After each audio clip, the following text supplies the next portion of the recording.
tal?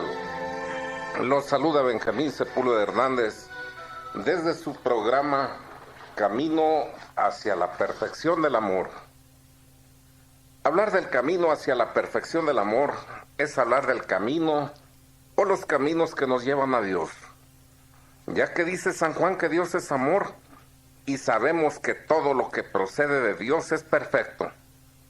Por eso, en este programa siempre meditamos temas que nos conducen por esos caminos que terminan en Dios.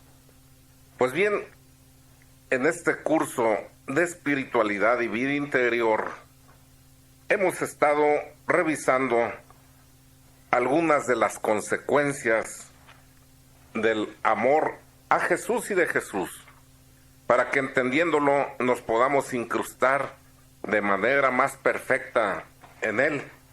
Y hemos visto cómo solo por medio de este amor podemos alcanzar tanto la felicidad en la manera como la podemos alcanzar en la tierra, como el consuelo. Y estando en este valle de lágrimas, sabemos pues que todos tenemos una gran necesidad de ser consolados. Pero hemos revisado dar consuelo a Jesús, porque aunque en estos momentos esté impasible y lleno de gloria a la diestra del Padre, y así ha de venir a juzgar a los hombres, con esa majestad, ese poder, esa gloria, esa impasibilidad, o sea, no hay pasiones en Él. No hay sufrimiento, porque ese ya lo tuvo cuando estuvo en su vida terrena. Pero cuando estuvo en su vida terrena vimos cómo estaba anhelante de consuelos como todo hijo de Adán. Y que los consuelos que le damos ahora, aceptando nuestros sufrimientos de la vida, uniéndolos a los de Él, le dan auténticamente consuelo en su tiempo de vida terrena hace 20 siglos. Para Dios todo tiempo es presente, pero además por su visión profética ve los consuelos que ahora le damos. También vimos cómo por medio del amor a Jesús alcanzamos la fecundidad. Y decíamos que todas las almas, no hay alma ni estado en que la caridad, o sea, el amor desprendido, que es el espíritu del cristiano, no nos impulsa a hacer bien a los demás y de no llevar una vida estéril e inútil, sino que estamos llamados a llevar almas al reino de los cielos. El espíritu del cristiano no es salvarse solo a sí mismo, sino salvar a los demás compartiendo el espíritu de su Señor, pisando en sus huellas, imitando sus acciones. Pues bien, vimos también cómo la tibieza consiste en no dar ese paso a que todos estamos obligados, porque teniendo todo lo necesario para alcanzar la santidad y al alcanzarla ser fecundos y llevar muchas almas, nos estancamos, quedando no en un lugar estático, sino que dice San Agustín que cuando no crecemos, decrecemos. Y es que lo que está pasando es que día con día Dios dispensa, regala gracias especiales, gracias personales para que avancemos rumbo a la santidad. Y Él mismo dice, teme la gracia que pase frente a ti, no la tomes, porque esa gracia fue dada ese día para ti y de ella vas a responder el día que comparezcas ante el tribunal de Jesús. Pues bien, el que no está creciendo, está decreciendo, no permanece estático. Y la tibieza es ese punto intermedio, pero yendo del ardor. Y esta enfermedad enascética y mística se ve que es una enfermedad que no tiene remedio. Aunque también dice la Escritura que lo que para el hombre es imposible, para Dios es posible. Para rescatar a un alma de la tibieza, se pueden ofrecer oraciones, se pueden darle consejos, pero lo que no falla es sacrificarse por él, ofrecer sacrificios por él. Y aquí es donde veíamos pues que la fecundidad viene del sacrificio. Pero el sacrificio tiene un signo, un símbolo. Y este símbolo es la señal de la cruz. Miren, dice la Escritura que Dios es amor. Y la señal de la cruz es la revelación máxima de este amor de Dios.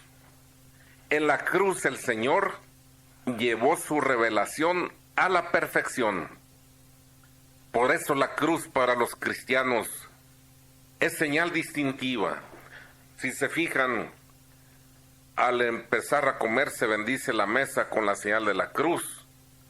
Para empezar cualquier acto de la vida, hasta en los deportistas se les ve cómo se signan, cómo hacen la señal de la cruz sobre su cuerpo.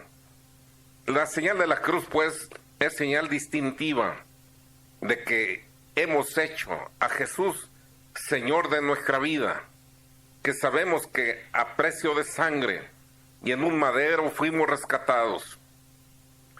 La señal de la cruz es también señal de combate. Contra las fuerzas del mal nos signamos y hacemos la señal de la cruz. También es señal de orientación, porque el discípulo no es mayor que el maestro, decía. Si al maestro le hicieron esto, ustedes no esperen mejor suerte. Sabemos pues que es inevitable que padezcamos, pero padecer unidos a Él es también señal de esperanza, porque sabemos que alcanzaremos la vida eterna aceptando nuestros dolores de la vida. Jesús nos redimió de la maldición de la ley, haciéndose Él mismo maldición por nosotros. Así lo dice la Escritura en Filipenses 2, del 6 al 11. El cual, teniendo la naturaleza de Dios, no fue por usurpación, sino por esencia, el ser igual a Dios. Y no obstante, se anonadó a sí mismo, tomando la forma o naturaleza de siervo, hecho semejante a los demás hombres, y reducido a la condición de hombre. Se humilló a sí mismo, haciéndose obediente hasta la muerte, y muerte de cruz.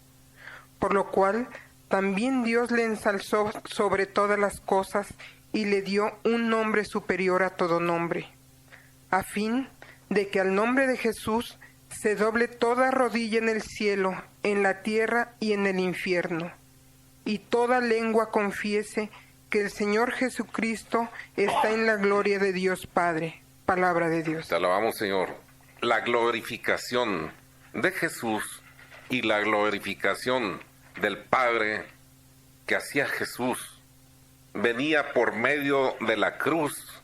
Él, siendo de naturaleza divina, no reclamó para sí semejante derecho, sino que por amor a los hombres se hizo uno igual a nosotros en todo menos en el pecado, y se hizo obediente hasta la muerte y muerte de cruz. Por eso Dios le dio un nombre que está sobre todo nombre. Se fijan cómo la manifestación llevada a la perfección del amor de Dios a los hombres está en la aceptación de este sufrimiento de cruz. Pues bien, la cruz ha sido un escándalo, y dice la Escritura también: maldito sea aquel que cuelga del madero. La cruz era un instrumento que se había inventado para castigar a los peores maleantes. Y es que Jesús, dicen los maestros de la espiritualidad, siendo puro, siendo impecable, siendo santísimo, se volvió todo pecado por nosotros. Los maestros de la espiritualidad pintan esta escena, esta alegoría. Dicen, imaginen un lugar donde se vertieran todos los drenajes del mundo, todas las cloacas, todas las fosas sépticas, pero no nada más las actuales, sino desde el inicio de los tiempos hasta la consumación de los siglos. Imaginar un lugar como estos es espantoso, es nauseabundo, es asqueroso. Pues dicen, ¿saben qué? Ese es el corazón de Jesús, porque toda nuestra inmundicia fue a dar a su corazón. Por eso tenía que expiar el precio de ese pecado que no había cometido en forma personal, pero que lo aceptó por amor a los hombres. Era el Cordero de Dios que quitaba el pecado del mundo. Acuérdense que cuando en la prefigura del sacrificio de Cristo, en el templo de Jerusalén se iba a ofrecer una víctima en expiación de los pecados, el sumo sacerdote imponía las manos, señal de envío del pecado personal y del pueblo a la víctima, y luego era inmolada la víctima. Por la muerte de uno eran purificados los demás, una prefigura de Cristo, pues Él llevaba toda nuestra inmundicia. Si un solo pecado cometido por alguno de los que pasemos por el planeta Tierra no hubiera sido pagado en aquel terrible sufrimiento de cruz, esa persona no se salvaría. Entonces todos los pecados fueron pagados y lavados, y no uno a uno, no en forma suficiente, no dio un pago del mismo tamaño del pecado, sino en forma superabundante. Por eso dice San Pablo, donde abundó el pecado, sobreabundó la gracia.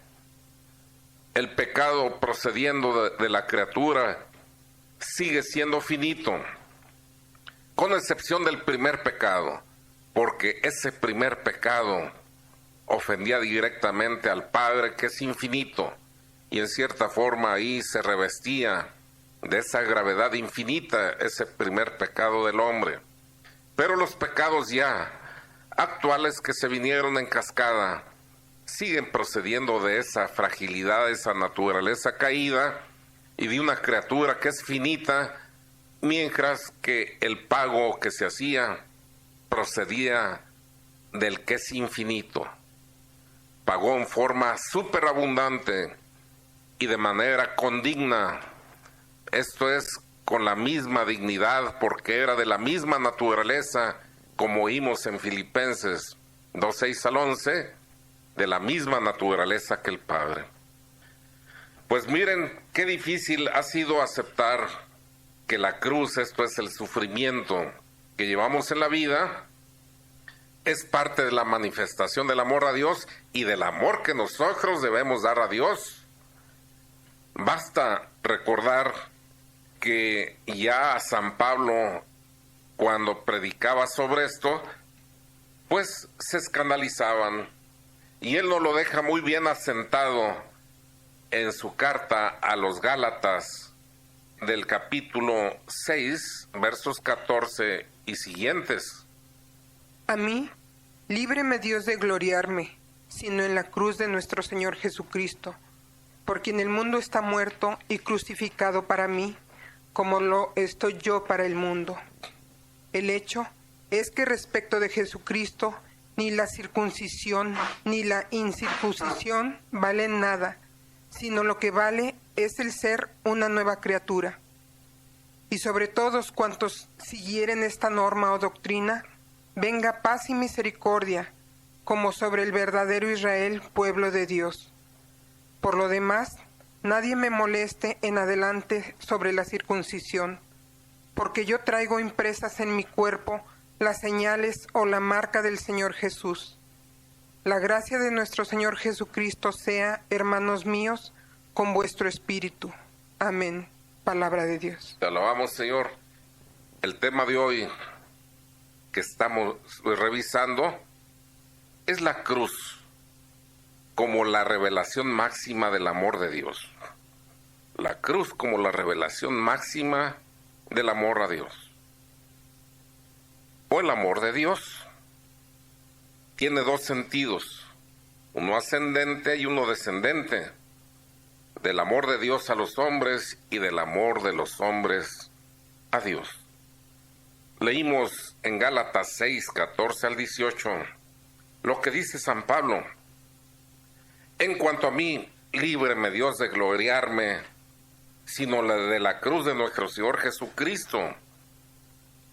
Y es que todo lo que poseemos de bueno, cuando lo revisamos, nos damos cuenta que no viene de nosotros mismos, sino de Dios. Mientras que la cruz sí la aceptamos nosotros libremente, porque se puede sufrir en la vida de varias formas: renegando, maldiciendo, quejándose. ¿Por qué a mí? ¿Por qué me tiene que suceder esto a mí? ¿Qué malo es Dios? Si Dios nos ama, ¿por qué permite que yo sufra? ¿Qué diría Cristo? ¿Por qué yo? Si los que cometieron pecados son ellos. Cuando entendemos la manifestación del amor que Jesús nos tuvo, y que el amor que podemos manifestar a Dios procede de la aceptación de esos sufrimientos que en forma providente Dios permite, entonces vamos a exclamar como San Pablo: en cuanto a mí, líbreme Dios de gloriarme, sino en la cruz de nuestro Señor Jesucristo. Dice: por él el mundo está crucificado para mí, y yo para el mundo. O sea, yo ya no pertenezco al mundo, sino a los postulados que Él me trazó, y para caminar hacia la santidad debo pisar en sus huellas, y sus huellas llevan sangre. Sus huellas dejan una marca de sangre, van llenas de sufrimiento. Cuando nos dice también: ya no importa ser circuncidado, sino ser una nueva criatura, que surge porque dice: Dios no me envió, Cristo no me envió a bautizar, sino a predicar el Evangelio, y no con palabras sabias, para no desvirtuar la cruz de Cristo, pues la predicación de la cruz es una necedad para los que se pierden, más para los que se salvan. Para nosotros es fuerza de Dios. También dice la Escritura: descubriré la sabiduría de los sabios e inutilizaré la inteligencia de los inteligentes. Así, mientras los judíos piden señales y los griegos buscan sabiduría, nosotros predicamos a un Cristo crucificado, escándalo para los judíos, necedad para los gentiles, mas para los llamados, lo mismo judíos que griegos, un Cristo, fuerza de Dios y sabiduría de Dios, pues la necedad divina es más sabia que la sabiduría de los hombres, y la debilidad divina más fuerte que la fuerza de los hombres. Esta también es palabra de Dios. Te alabamos, Señor. Cuando meditamos acerca de la cruz, recordamos los sufrimientos de nuestro Señor Jesucristo, su muerte, sus padecimientos por nosotros. Nos redimió, nos volvió a ser de Él, con tan grandes dolores, que de esta manera la cruz de Cristo pasó a ser expresión de amor, también pasó a ser expresión de la gravedad del pecado. Qué tan grande es ante Dios nuestro pecado, que el mismo Padre no le perdonó en Getsemaní cuando se lo pedía: Padre, si es posible, aparta de mí este cáliz. Tan grave, tan horrible es el pecado ante la presencia del Padre, que a su propio Hijo había aceptado hacerse todo pecado, tomando los pecados de todos los hombres, no le perdonó esa muerte ignominiosa en la cruz. Así de grave es el pecado. La cruz es expresión del inmenso amor de Dios hacia nosotros. Y es también expresión de la obediencia y el amor del Hijo hacia su Padre. ¿Por qué se debe practicar ante los superiores, que son el sacramento del Padre, de la autoridad del Padre? ¿Por qué se debe estar sujeto ante los superiores? Pues porque Cristo nos dio precisamente una lección, una cátedra de cómo asumía esa obediencia, aceptando una muerte tan terrible como la de la cruz. Pero miren, también la cruz es expresión de fecundidad. Esa fecundidad que surgió de ese sufrimiento de Cristo. Y la cruz es la fuerza que vence al pecado y al demonio. Él decía, cuando yo sea levantado, todo lo voy a traer hacia mí, y el príncipe de este mundo va a ser vencido. La cruz, pues, es la fuerza que vence al pecado y al demonio. Y es fecundidad porque acuérdense que allí, en ese momento, nos rescataba y dice, y todo lo voy a traer hacia mí. Jesús está colocado en el palo de la ignominia. La cruz es la imagen de una miseria infinita y dolores horribles a los cuales, como hemos visto, no pudo escapar. Cristo muestra una impotencia desgarradora que Él conscientemente quiso sufrir hasta llegar al momento de pronunciar aquella palabra que lo resume todo. Todo está consumado. Es como si dijera, Padre, tengo conciencia de que cuanto me pediste en pago del pecado de los hombres, lo he cumplido. Todo está consumado. Pónganse a pensar esto. ¿Qué hubiera pasado si Cristo hubiera respondido a la burla de sus enemigos y hubiera bajado de la cruz para demostrar a ellos su poder y demostrarles quién era Él realmente? Pero si Jesús hubiera hecho esto, lo que realmente hubiera mostrado con esta actitud es que el sufrimiento es un mal que no debería existir y que no se debería aceptar. Y nosotros nos hubiéramos quedado con ese mensaje. Y entonces los enfermos y todos aquellos que están llevando en la vida cruces de sufrimiento pesado, incomprensiones, escrecheces, enfermedades penosas o enfermedades terminales, traiciones, y sabe cuántas y cuántas cosas más que se sufren en esta vida. Pues en ese momento, si vemos que Cristo no lo sufrió, tampoco nosotros lo hubiéramos aceptado. Y además nos sentiríamos abandonados por Jesús. Y ya no sentiríamos consuelos en nuestros dolores, ni deseos de buscar con la mirada a Jesús como el soporte a nuestro sufrimiento.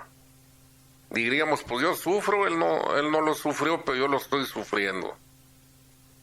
No, ejemplo les di para que lo que yo he hecho lo hagan ustedes también.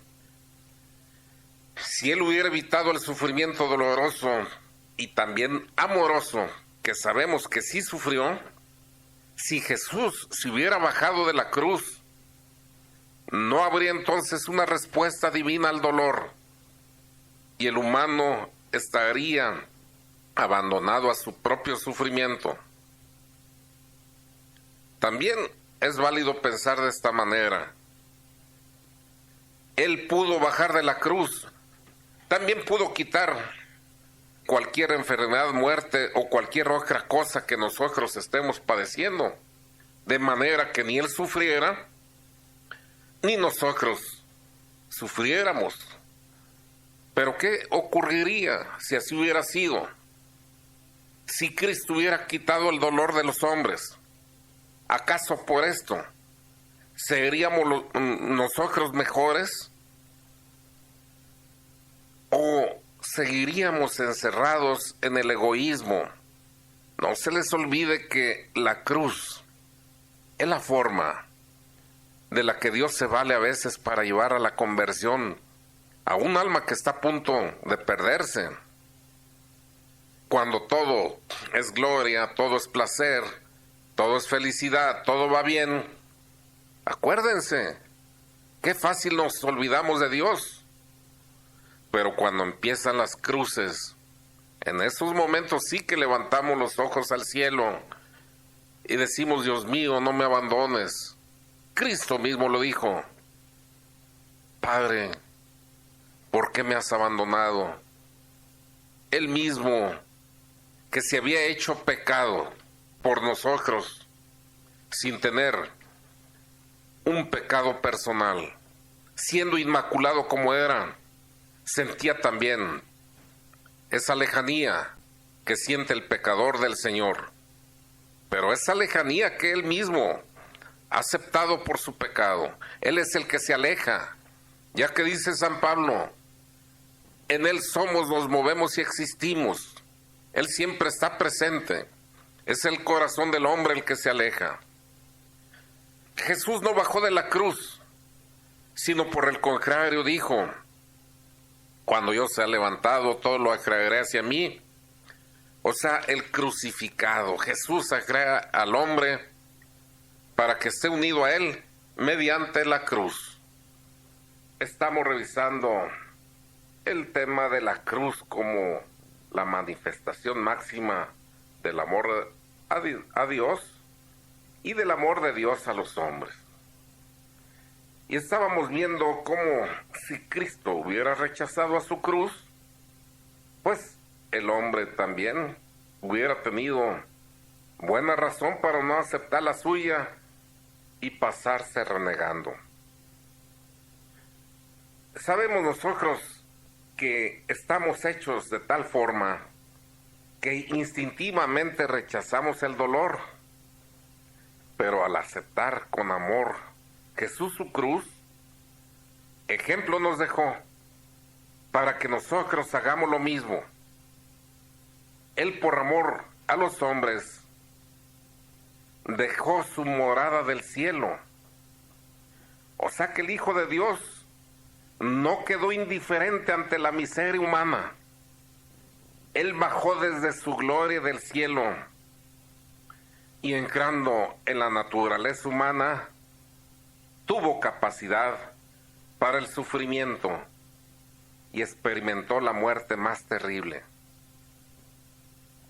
Es por eso que al contemplar el hombre esto, al observar el madero de la cruz, en él descubre el amor infinito que nos tuvo y nos tiene Cristo, y la humildad también de su amor. Por eso la señal de la cruz contiene la forma más breve de la doctrina cristiana. Un nuevo mandamiento les doy: que se amen los unos a los otros como yo los he amado. Amar como Él ama es ver dónde hizo síntesis y perfecta la expresión del amor a los hombres, y fue en la cruz. Por eso, por el sufrimiento y muerte de Jesús, este palo inventado para castigar a los peores malvivientes se hizo signo del Dios amante, cuya entrega de su vida la realizó llegando hasta el extremo. Y fue así como la señal de la cruz se constituyó en el signo eterno para el servicio del amor. La señal de la cruz es también protección contra Satanás y contra todo mal. Por medio de ella el Señor atrae hacia sí todo, menos el pecado. No hay enemistad y oposición mayor que la que existe entre la santidad de Dios y la maldad del pecado. Dios solamente puede amar lo bueno, o sea que lo que radicalmente nos une o nos separa de Dios es la gracia, y sabemos que ésta se pierde cuando hay pecado. Rechazando el pecado y lo malo, estamos uniéndonos al Señor. Esta es una exigencia del amor, hacerse violencia. El hombre busca ser amado. Esa es una exigencia psicológica. Siempre está buscando amor, pero nunca va a encontrar un amor mayor que este, que el que da la vida por sus amigos. Dice la Escritura que nuestro Señor no murió por nosotros cuando ya éramos sus amigos, sino cuando éramos pecadores. Qué grande amor nos tuvo. Nosotros, dice también la Escritura, pudiéramos morir por algún familiar, por algún ser querido, tal vez por algún hombre santo y prudente, sabiendo que valía la pena rescatar esa vida. Pero por un pecador empedernido, por alguien que está haciendo vicio y lleva una vida licenciosa, difícilmente entregaríamos nuestra vida a cambio. Y Él se entregó por nosotros cuando todavía vivíamos en el pecado. La cruz también es la señal del amor de Dios que quita el pecado. Eso es lo que hace más claro el significado de la cruz. Es el Cordero de Dios que quita el pecado del mundo. El Cordero fue inmolado en ese madero.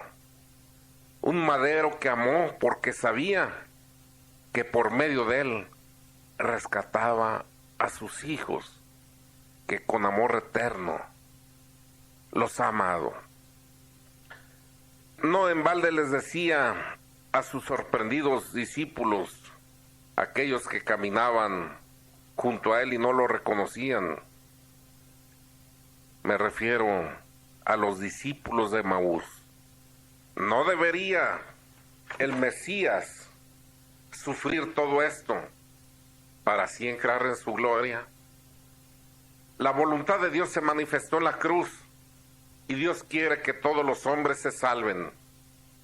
Por eso dijo, si el grano de trigo no cae en tierra y muere, queda infecundo, pero si muere da mucho fruto, porque nadie tiene mayor amor que el que da su vida por sus amigos.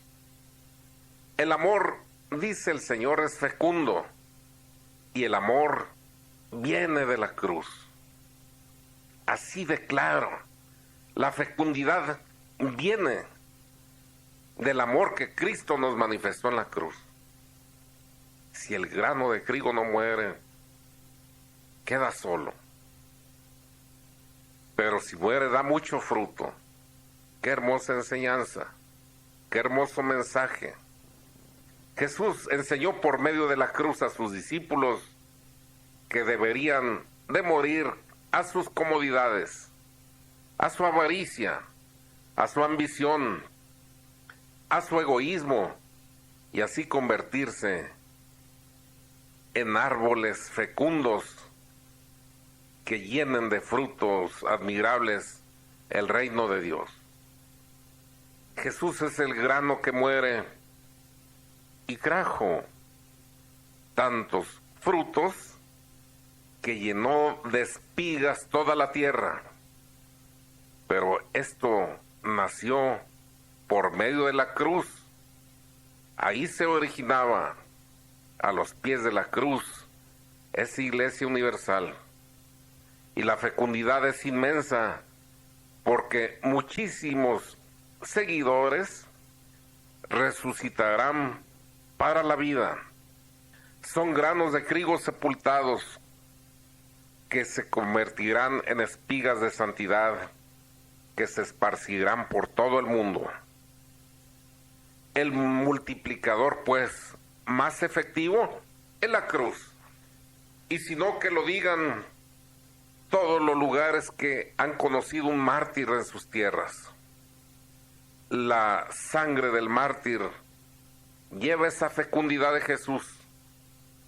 Es el abono para que surjan miles, cientos de miles de almas santas con vocación a inmolarse junto con su Señor. También recordamos la parábola del sembrador, que nos dice que al aventar la semilla el sembrador, unos granos cayeron sobre las piedras, otros sobre las espinas, otros al borde del camino. Pero los que cayeron en tierra fértil dice que produce el 30 por 1 o incluso el 100 por 1. Y el 100 por 1, aplicándole porcentajes, el 1 a 1 es el 100%. El 10 por 1 sería el 1000%. Pero el 100 por 1 es el 10,000%. Así es la fecundidad de aquel que muere unido a Cristo para el mundo. Pero dense cuenta que no hay pues tanta fertilidad ni fecundidad, sino en la cruz de Cristo, que nosotros cargamos en su nombre. Qué maravilloso es poder gastar nuestras fuerzas y nuestra vida por amor a Dios. Y qué maravilloso es poder unirnos a Cristo crucificado, considerando además la abundancia de frutos que podemos producir. Qué hermoso será llegar al cielo y ver que somos como cometas, que llevamos una cauda de almas que se han santificado merced a nuestro sufrimiento, a nuestra inmolación, por haber aceptado clavarnos en nuestra concupiscencia, en nuestro pecado, en la cruz de Cristo, por amor a Él. Si no hemos sido capaces de amar a Dios por causa de su majestad, los humanos, ni de su infinita belleza, esa belleza que Él ha dejado en la creación y que, como dice la Escritura, el rostro invisible de Dios se hace manifiesto en su obra. Pero ni aun viendo la grandeza de su obra, hemos sabido amarlo. Tampoco el hombre supo amar a Dios y entregarse a ese amor que estamos obligados a darle en el paraíso. Apostó antes bien al engañador y se hizo su esclavo y su siervo. No amó tampoco a Dios a causa de su gran gloria y grandeza. Pero ahora que estamos reflexionando en la cruz, debemos amarlo por esa miseria que exhibe ahí clavado. Miren, les voy a platicar una historia. Dicen que vivían una mamá y su hijo solos, aislados del mundo, en un bosque. Y dicen que un buen día le dice la mamá al niño: hijo, ya has crecido, yo puedo morir algún día y no es conveniente que vivas aislado. Además tienes que prepararte para luchar en la vida. Vamos al pueblo, te voy a inscribir en la escuela para que de esa manera te vayas preparando. Y fue e inscribió a este niño, pero los niños, crueles como son, exhiben verdades, pero verdades crueles. Empezaron a decirle: qué horrible es tu madre. Y él decía que mi madre es horrible.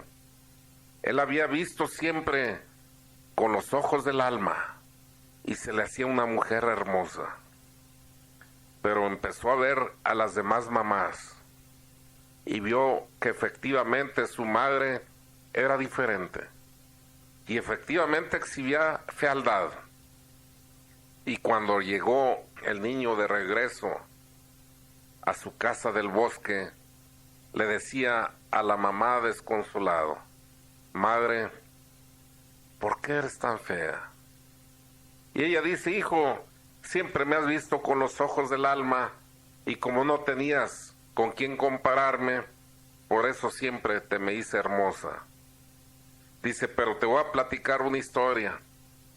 Cuando tú eras pequeño, habiendo muerto tu padre, llegó el invierno, había poca leña, y tuve que salir al bosque para llevar esa leña que nos garantizaba la vida a ti y a mí. Pero al estar cortando la leña, alguna chispa del hogar de la chimenea saltó y se empezó a incendiar la casa.